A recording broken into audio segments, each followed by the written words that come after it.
I'm Brent Hodges from Dell, and I work in our Internet of Things group. I'm responsible for strategy and planning.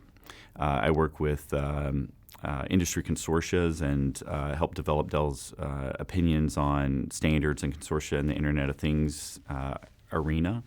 I also work looking at where the Internet of Things intersects with telcos and how we can help our partners in that area. A CEO should care about fog computing because they're being asked to deliver cost-effective solutions to their customers. One of the challenges that they have now is the amount of data that's being generated. So to give you an example, Harbor Research estimates that by 2020, smart systems will generate 194 petabytes of data a year. Let me give you an example of fog computing. Dell today is working with the Brooklyn Borough Hall, a 168-year-old building, and the president, Eric Adams, there, along with a startup called flowthings.io.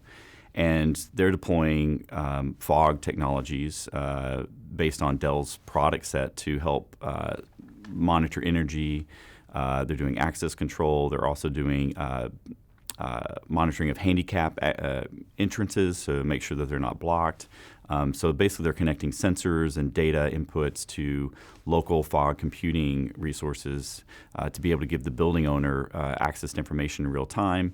They can then back that information up, send it to the cloud. They can do large-scale analytics on the data over time.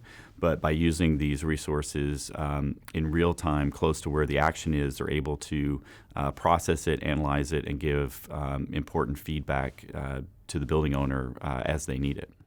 Dell helped to found the OpenFog Consortium because we see this as the next evolution of computing, and we believe we've got a duty to serve our customers, especially our enterprise customers, as they help transform their business. I get excited by fog technology because I think it's helping to solve problems, and it's an extension of things you see in the real world every day.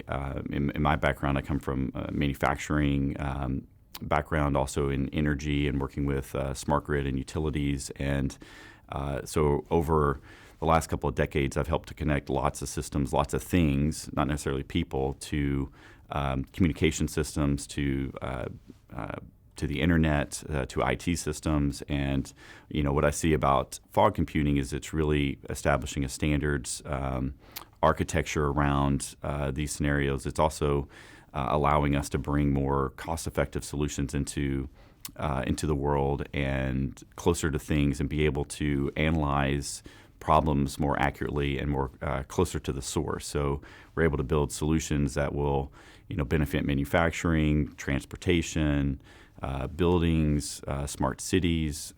So really believe that fog is this next wave and next extension of computing that will allow us to tackle a lot more problems in the world today. So one of the things that has impressed me about the OpenFog Consortia is the diversity of the founding members and the leadership that's being provided by companies that in some markets might actually compete, but actually share a common vision that the next wave of computing and digital transformation needs to be led by open architectures that can enable the change that we wish to create.